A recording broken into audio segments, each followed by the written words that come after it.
He grew up moving around all over the South, where he learned his ways as a fry cook, and then moved to the Treasure Valley. And he was so inspired by the restaurant industry that he decided to open up, initially, a cigar bar. So he partnered with a friend of his who was a master of dueling pianos. And they had cigars, a bar, fried food, and dueling pianos. What more could you want? But unfortunately, it was a total failure. He said it crashed and burned within 9 months. And because of that, he was daunted by the restaurant industry and stuck to catering for a while. He began catering large events all over the Treasure Valley and gaining a reputation, and people started begging him to open up a restaurant. They're like, John, come on, we need to get your food on a daily basis. And the opportunity basically fell into his lap to open Idaho Shakespeare's Festival, first Shakespeare's Cafe, which is now called Cafe Shakespeare, and it's under different ownership. But that was able to get him the chance to dip his toe into the restaurant industry, become inspired enough to open up Berry Hill, which is a fine dining restaurant in the Treasure Valley for about 25 years. As he had been running Berry Hill, it was so fine that he felt a little bit far from his southern roots of home cooking, laid-back, casual style. In fact, Berry Hill was so fancy, for a number of years, there was macaroni and cheese on the menu without it being called macaroni and cheese, because they were too fine for that. And so he had a yearning to open up something more casual, laid back, and he had this idea about bacon. So he opened up bacon as a little hole-in-the-wall coffee shop on steroids, as he called it, because they had a full bar, just a few pastries, and a few specialty items they were able to cook with the coffee machine, such as steaming eggs with the steaming wand of the coffee machine.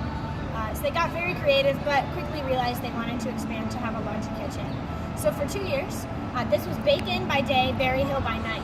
2 different teams that would come in and completely switch over the whole restaurant from a casual dining experience in the daytime to a fine dining experience in the evening.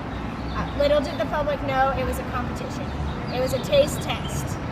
And John was collecting data for a couple of years before determining that bacon was the true champion. Now it is all bacon all the time. Berry Hill's doors permanently closed last July after being open for about 25 years in the Treasure Valley. Now, bacon has been featured on the Travel Channel 4 times, which you can find clips of on YouTube, and it's been received a number of prestigious awards in local and international and national. So like she said, my name is Francine. I manage the front of house of bacon. We opened here at this location 2 years ago. We opened originally 7 years ago on the other side of the building. We had a fine dining restaurant here in this location. 2 years ago we decided that it'd be better to have both of us in the same location instead of competing with each other. We did bacon by day and Berry Hill by night. So at 3 o'clock we would close. From 3 to 4 we would do happy hour. And we would play I Will Survive on the radio really loud. And we would turn the whole place into a fine dining restaurant with tablecloths and wine glasses and everything. It was controlled chaos but fun. Last year we served our last Berry Hill dinner. So now we're just bacon. But who doesn't just love bacon? We do breakfast and lunch all day long. Our most popular, our breakfast lately has been the Benny Hill. It's our version of an Eggs Benedict. So it's our house-made biscuit with our Berry Hill bacon, and then topped with poached eggs and a chipotle hollandaise, which is super good. It's smoky, not super hot. And then the Josh Hash is one of our most popular ones. It's a bed of potatoes, sliced steak, fried eggs, mushroom gravy, and then it's topped with chipotle fried onions, and then served with a side biscuit.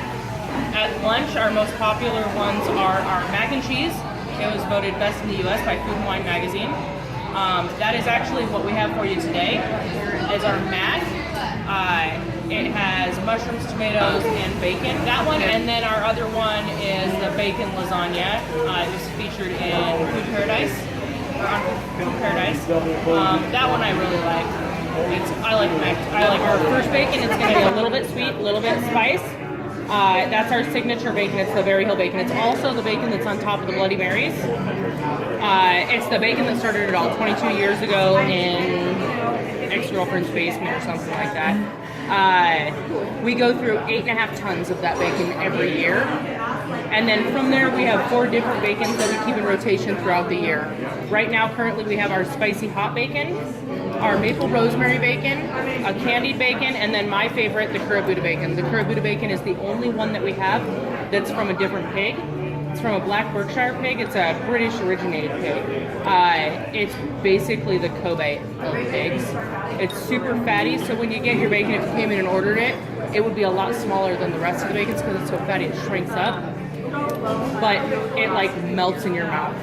I do warn people that one doesn't. You don't even think you're eating bacon. It has rosemary, thyme, sage, and lavender, so it tastes like flour. But it's my all-time favorite. I love it. It's delicious.